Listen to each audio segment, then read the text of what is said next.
வணக்கம், எல்லாரும் எப்படி இருக்கீங்க? முத்தெடுக்கவா 2025 18வது வாரத்துக்குள்ள நம்ம வந்தாச்சு, சரியா? மத்தேயு 18வது அதிகாரம். முதல் கேள்வி பார்க்கலாமா? பரலோக ராஜ்யத்தில் எவன் பெரியவனாய் இருப்பான்? யார் யாரிடம் கூறியது அப்படின்னா, சீஷர்கள் இயேசுவினிடத்தில். அப்போ பரலோக ராஜ்யத்தில் எவன் பெரியவனாய் இருப்பான்? சீஷர்கள் இயேசுவினிடத்தில். இரண்டாவது கேள்வி, இயேசு யாரை தம்மிடத்தில் அழைத்து அதை அவர்கள் நடுவே நிறுத்தினார்? யாரை அழைத்தாங்க? ஒரு பிள்ளையை. அப்ப இயேசு ஒரு பிள்ளையை தம்மிடத்தில் அழைத்து யார் நடுவே நிறுத்தினாங்க? சீஷர்கள் நடுவே நிறுத்தினாங்க. மூன்றாவது கேள்வி, மனம் திரும்பி டேஸ் போல ஆகாவிட்டால் டேஸ் பிரவேசிக்க மாட்டீர்கள். மனம் திரும்பி பிள்ளைகளைப் போல் ஆகாவிட்டால் எங்க? பரலோக ராஜ்யத்தில் பிரவேசிக்க மாட்டீர்கள். எப்படி? டேஸ் பிள்ளைகளைப் போல் ஆகாவிட்டால், மனம் திரும்பி பிள்ளைகளைப் போல் ஆகாவிட்டால் எங்க பிரவேசிக்க மாட்டோம்? பரலோக ராஜ்யத்தில் பிரவேசிக்க மாட்டோம். நான்காவது கேள்வி, பிள்ளையை போல தன்னை டேஸ் எவனோ அவனே பரலோக ராஜ்யத்தில் டேஸ் இருப்பான். இது நமக்கு தெரிஞ்சது இல்லையா? அப்ப யாரை போல? பிள்ளையை போல தன்னை என்ன பண்ணணும்? தாழ்த்துகிறவன். அவன் எங்க பெரியவனாய் இருப்பான்? பரலோக ராஜ்யத்தில். இல்லது பரலோக ராஜ்யத்தில் எப்படி இருப்பான்? பெரியவனாய் இருப்பான். ஐந்தாவது கேள்வி, ஒரு பிள்ளையை இயேசுவின் டேஸ் ஏற்றுக்கொள்கிறவன் இயேசுவை ஏற்றுக்கொள்கிறான். ஒரு பிள்ளையை இயேசுவின் நாமத்தின் நிமித்தம், சரி? அப்போ ஒரு பிள்ளையை யாருடைய நாமத்தின் நிமித்தம்? இயேசுவின் நாமத்தின் நிமித்தம் ஏற்றுக்கொள்கிறவன் யாரை ஏற்றுக்கொள்கிறானா? இயேசுவை ஏற்றுக்கொள்கிறான். ஆறாவது கேள்வி, என்னிடத்தில் டேஸ் இந்த டேஸ் ஒருவனுக்கு டேஸ் உண்டாக்குகிறவனுடைய டேஸ் ஏந்திர கல்லை கட்டி சமுத்திரத்தின் டேஸ் அமிழ்த்துகிறது அவனுக்கு நலமாயிருக்கும். இது ஒரு லெந்தியான கேள்விதான். ஆனா நீங்க அது எப்படி படிச்சாதான் எப்படி கேட்டாலும் நமக்கு பதில் எழுதுற மாதிரி இருக்கும், சரியா? என்னிடத்தில், என்ன யாரு? இயேசுவிடத்தில். எப்படி இருக்கணுமா? விசுவாசமாய் இருக்கிற யார்ல? சிறியரில் ஒருவனுக்கு எதை உண்டாக்குகிறவனுடைய? இடரல் உண்டாக்குகிறவனுடைய. எங்க எந்திர கல்லை கட்டுவாங்களாம்? கழுத்துல. அப்ப கழுத்துல எது கட்டுவாங்க? ஏந்திர கல்லை கட்டுவாங்களாம். சமுத்திரத்தின் டேஸ் அமிழ்த்துகிறது ஆழத்திலே. இல்லது இப்படி கேட்கலாம், எதில் அமிழ்த்துகிறது அவனுக்கு நலமாயிருக்கும்? சமுத்திரத்தின் ஆழத்திலே அமிழ்த்துகிறது நலமாயிருக்கும். யாருக்கு நலமாயிருக்கும்? அந்த ஏசப்பாடத்துல விசுவாசமாயிருக்கிற சிறியரில் ஒருவனுக்கு இடரல் உண்டாக்குறவனுக்கு நலமாயிருக்கும். ஏழாவது கேள்வி, இடரல்கள் நிமித்தம் டேஸ் ஐயோ உலகத்துக்கு. அப்போ டேஸ் நிமித்தம் உலகத்துக்கு ஐயோ? இடரல்களின் நிமித்தம். எட்டாவது கேள்வி, எது வருவது அவசியம்? இடரல்கள் வருவது அவசியம். அப்ப இடரல்கள் வருவது எப்படிப்பட்டது? அவசியமானது. ஒன்பதாவது கேள்வி, எந்த டேஸ் இடரல் வருகிறதோ அவனுக்கு டேஸ். எந்த மனுஷனால் இடரல் வருகிறதோ அவனுக்கு என்னது? ஐயோ. பத்தாவது கேள்வி, உன் கையாவது உன் காலாவது டேஸ் உண்டாக்கினால் அதை டேஸ் எரிந்து போடு. உன் கையாவது உன் காலாவது இடரல் உண்டாக்கினால் அதை என்ன பண்ணணுமா? தரித்து கட் பண்ணி எரிந்து போடு. 11வது கேள்வி, 2 கையுடையவனாய் அல்லது 2 காலுடையவனாய் நித்திய அக்கினியிலே தள்ளப்படுவதை பார்க்கிலும் எது நலம்? எது நலம்? சப்பானியாய், சரியா? ஏன்னா 2 காலுடையவனாய் போகிறதை பார்க்கிலும் என்னது? சப்பானியாய். 2 கையுடையவனாய் போகிறதை பார்க்கிலும் ஊனனாய் நித்திய ஜீவனுக்குள் பிரவேசிப்பது நலம். அப்போ 2 கையுடையவனாய் 2 காலுடையவனாய் டேஸ் தள்ளப்படுவதை பார்க்கிலும் நித்திய அக்கினிலே தள்ளப்படுவதை பார்க்கிலும் எதுனாலும் சப்பானியாய் ஊனனாய் எங்க பிரவேசிப்பது? நித்திய ஜீவனுக்குள் பிரவேசிப்பது. 12வது கேள்வி, உன் டேஸ் இடரல் உண்டாக்கினால் அதை டேஸ் எரிந்து போடு. உன் கண் உனக்கு இடரல் உண்டாக்கினால் அதை பிடுங்கி எரிந்து போடு. நல்லா பாருங்க, கையாவது காலாவது இடரல் உண்டாக்கினால் அதை தரித்து எரிந்து போடு. அப்ப தரித்து எரிந்து போடுனாலே கையும் காலும் ஞாபகத்தில் வச்சுக்கணும். இதே நேரம் பிடுங்கி எரிந்து போடு அப்படின்னா அது கண், சரியா? அப்ப கண் இடரல் உண்டாக்கினால் அதை பிடுங்கி எரிந்து போடு. 13வது கேள்வி, 2 கண்ணுடையவனாய் டேஸ் தள்ளப்படுவதை பார்க்கிலும் ஒற்றை கண்ணனாய் டேஸ் பிரவேசிப்பது நலம். 2 கண்ணுடையவனாய் எரி நரகத்தில் தள்ளப்படுவதை பார்க்கிலும் ஒற்றை கண்ணனாய் எங்கு பிரவேசிப்பது நலமா இருக்குமா? ஜீவனுக்குள் பிரவேசிப்பது நலம். நல்லா பாருங்க, 2 கையுடையவன் 2 காலுடையவன் வந்துனா நித்திய அக்கினியிலே தள்ளப்படுவதை பார்க்கிலும் எங்க நித்திய ஜீவனுக்குள் பிரவேசிப்பது. இப்ப கண்ணுனா என்னது வரும்? எரி நரகத்தில் தள்ளப்படுவதை பார்க்கிலும் ஜீவனுக்குள் பிரவேசிப்பது. அப்ப புரிஞ்சிச்சா உங்களுக்கு? கை கால் அப்படி இடரல் உண்டாக்கினால் தரித்து எரிந்து போடணும். நித்திய அக்கினில் அவங்க தள்ளப்படுவதை பார்க்கிலும் நித்திய ஜீவனுக்குள் சப்பானியாய் ஊனனாய் போவது நலம்.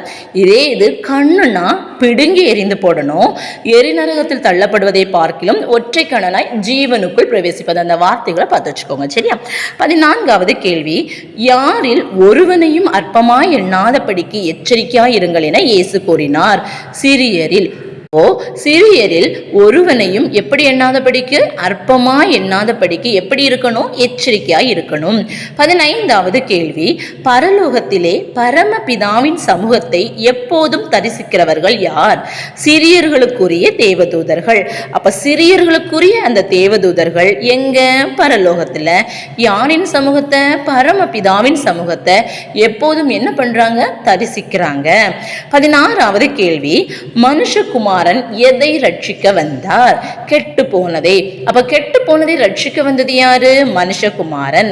17வது கேள்வி, ஒரு மனுஷனுக்கு 100 ஆடுகள் இருக்க ஒன்று சிதறி போனால் மற்ற 99 ஆடுகளையும் எங்கு விட்டு போய் சிதறி போனதை தேடுவான்? மலைகளில் விட்டு போய். சரியா? 100 ஆடுகள் இருக்க ஒன்று சிதறி போனால் 99 ஆடுகளையும் அந்த மலைகளை விட்டு போய் தான் சிதறி போன அந்த ஒன்றை போய் தேடுவான். 18வது கேள்வி, சிதறி போகாத 99 ஆடுகளை குறித்து சந்தோஷப்படுகிறதை பார்க்கிலும் எதை குறித்து அவன் அதிகமா சந்தோஷப்படுவானா? சிதறி போன அந்த ஒரு ஆடு திரும்ப கிடைச்சுனா அதை குறித்து அதிக சந்தோஷம் அடைவான். சரியா? சிதறி போகாத 99 ஆடுகளை குறித்து பெறுகிற சந்தோஷத்தை பார்க்கிலும் சிதறி போன அந்த ஒரு ஆட்டை குறித்து அவன் அடைகிற சந்தோஷம் அதிகமாயிருக்கும். 19வது கேள்வி, சிறியரில் ஒருவனாகிலும் டேஸ் பரலோகத்தில் இருக்கிற பிதாவின் டேஸ். சிறியரில் ஒருவனாகிலும் கெட்டு போவது யாருக்கு சித்தம் இல்லையா? பரலோகத்தில் இருக்கிற பிதாவுக்கு சித்தம் இல்லையா?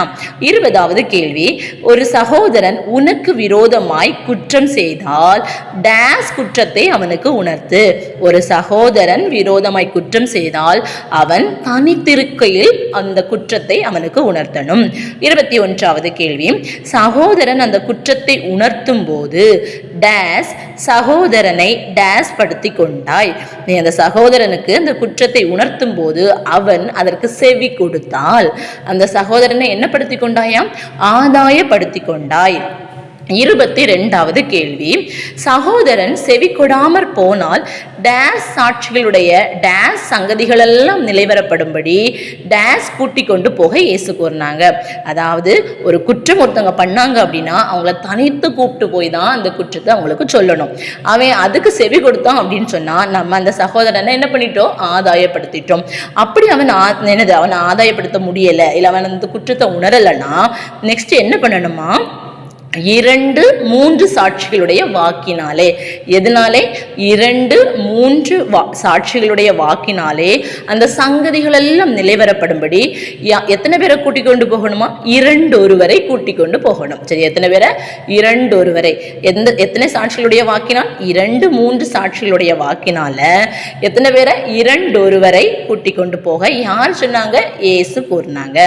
23வது கேள்வி, அந்த 2 ஒருவருக்கும் அவன் செவி கொடாமற் போனால் யாருக்கு தெரியப்படுத்தணும்? சபைக்கு தெரியப்படுத்தணும். சரியா? அப்ப ஃபர்ஸ்ட் பாருங்க, தனித்து கூப்பிட்டு போய் அட்வைஸ் பண்ணணும். நெக்ஸ்ட் 2-3 சாட்சிகளுடைய வாக்கினாலே 2 ஒருவரை அழைத்து கொண்டு போய் அவருக்கு சொல்லணும். அப்பமா அவன் கேட்கலன்னா சபைக்கு தெரியப்படுத்தணும். சப்போஸ் சபைக்கும் அவன் செவி கொடாதிருப்பான் ஆனால் அவன் உனக்கு டேஸ் போலவும் இருப்பானாக, அஞ்ஞானியை போலவும் ஆயக்காரனை போலவும் இருப்பானாக. சரியா? அந்த சபைக்கும் அவன் செவி கொடுக்கலன்னா எப்படி இருப்பான்? அஞ்ஞானியை போலவும் ஆயக்காரனை போலவும் இருப்பானாக. 25வது கேள்வி பாருங்க, அதாவது பூலோகத்திலே நம்ம கட்டுவது எங்க கட்டப்பட்டிருக்கும்? பரலோகத்தில் கட்டப்பட்டிருக்கும். பூலோகத்தில் நாம கட்டவிழ்ப்பது பரலோகத்தில் கட்டவிழ்க்கப்பட்டிருக்கும். இது ஒரு ஈஸியான கொஸ்டின். 26வது கேள்வி, தாங்கள் வேண்டிக் கொள்ள போகிற எந்த காரியத்தை குறித்தாகிலும் டேஸ் பூமியிலே ஒருமனப்பட்டிருந்தால் பரலோகத்தில் இருக்கிற டேஸ் அது உண்டாகும். தாங்கள் வேண்டிக் கொள்ள போகிற எதை குறித்தாகிலும், எந்த காரியத்தை குறித்தாகிலும். எத்தனை பேர்? 2 பேர். எங்க ஒருமனப்பட்டிருந்தால்? பூமியிலே எப்படி இருந்தாலும் ஒருமனப்பட்டிருந்தால் யாரால் அது உண்டாகுமா? பரலோகத்தில் இருக்கிற பிதாவினால் அது உண்டாகும். 27வது கேள்வி, டேஸ் பேராவது என் டேஸ் எங்கே கூடியிருக்கிறார்களோ அங்கே அவர்கள் நடுவே இயேசு இருக்கிறார் என்று சொன்னாங்க. 2 பேராவது 3 பேராவது யாருனால? இயேசுடைய நாமத்தினாலே கூடியிருந்தாங்கன்னா அங்கே நடுவே யார் இருக்கிறாங்க? இயேசு இருக்கிறார். 28வது கேள்வி, ஆண்டவரே, என் சகோதரன் எனக்கு விரோதமாய் குற்றம் செய்து வந்தால் எத்தனை தரம் மன்னிக்க வேண்டும்? யார் யாரிடம் கூறியது?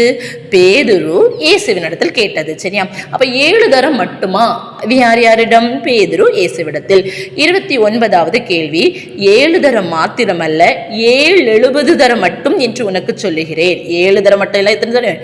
770 தரம் மட்டும் என்று உனக்கு சொல்லுகிறேன். அப்படி யார் சொன்னாங்க? இயேசு பேதுருவிடம் சொன்னது. 30வது கேள்வி, பரலோக ராஜ்யம் தன் டேஸ் டேஸ் பார்க்க வேண்டும் என்று இருந்த ஒரு டேஸ் ஒப்பாயிருக்கிறது. பரலோக ராஜ்யம் தன் ஊழியக்காரரிடத்தில் என்ன பார்க்கணும்? கணக்கு பார்க்க வேண்டும் என்று இருந்தது. யாரு? ஒரு ராஜாவுக்கு ஒப்பாயிருக்கிறது.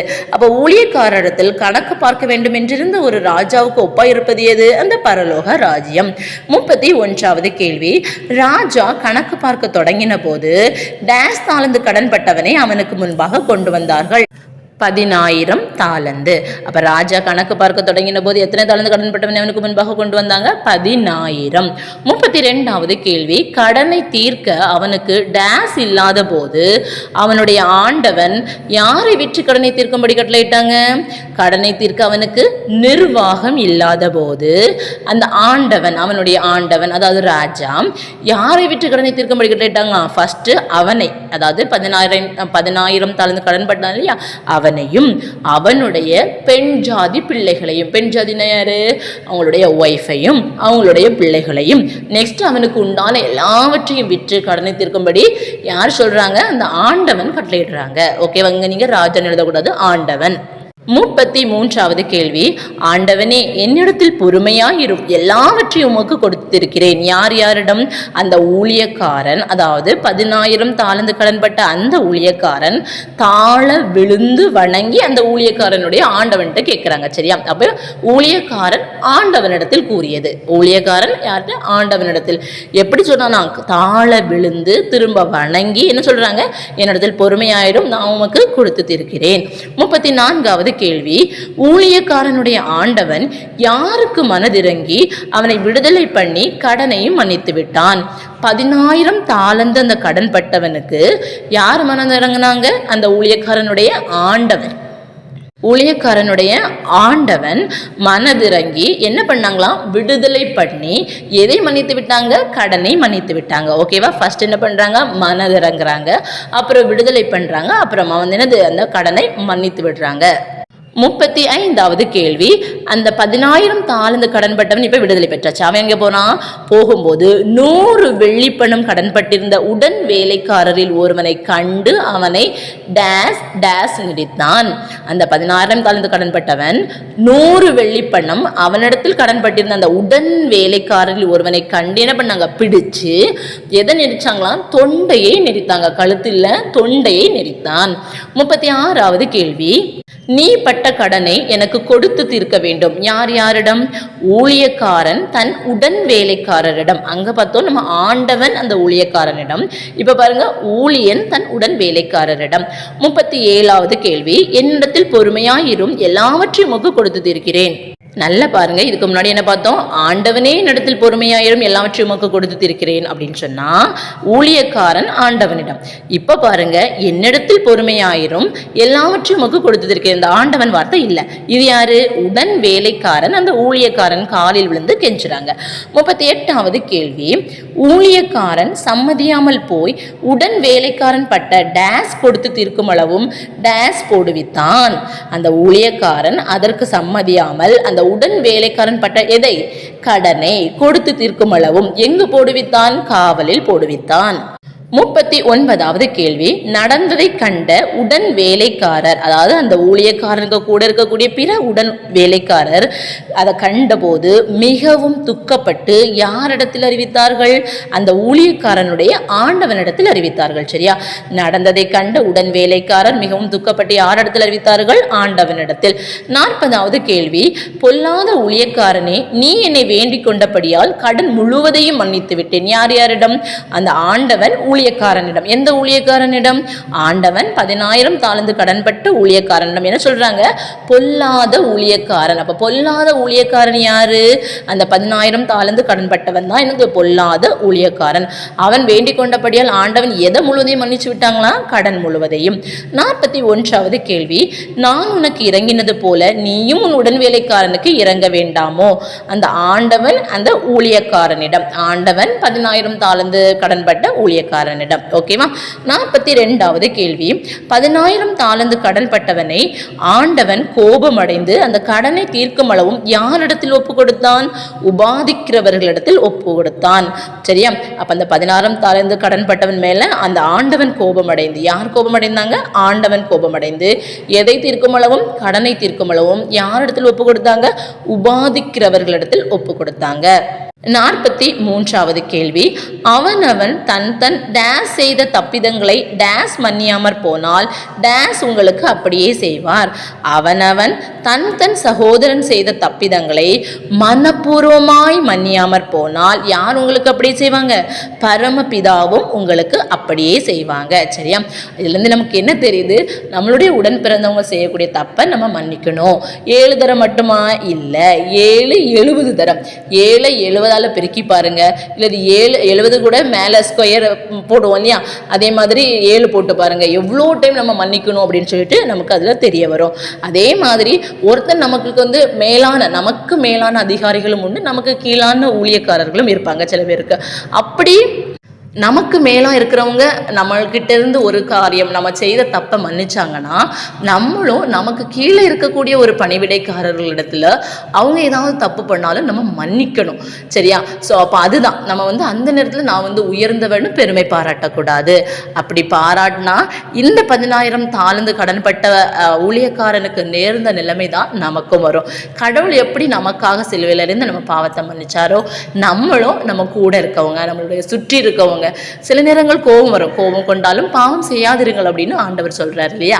அதே மாதிரி கோபப்படலாம், அது அப்படியே அன்னைக்கே மன்னித்து விடலாம். இல்லை ஒரு 2 நாள் கழிச்சுனாலும் நம்ம அதை மன்னிச்சு திரும்பவும் அவங்களை ஏற்றுக்கொண்டு சந்தோஷமாக வாழலாம். சரியா? சரி. ஸோ நம்ம மொத்தம் எத்தனை கொஸ்டின் இருக்கு? 43 கேள்விகள் இருக்கு. ஸோ ஒரு நாளைக்கு 7 கேள்விகள் வீதம் நீங்க படிச்சீங்க அப்படின்னா 6 நாளைக்கு 42 + ஒரு கொஸ்டின் எக்ஸ்ட்ரா இருக்கும் இல்லையா? நீங்க படிச்சு முடிச்சிடலாம். ஸோ நல்லபடியா படிங்க. All the best.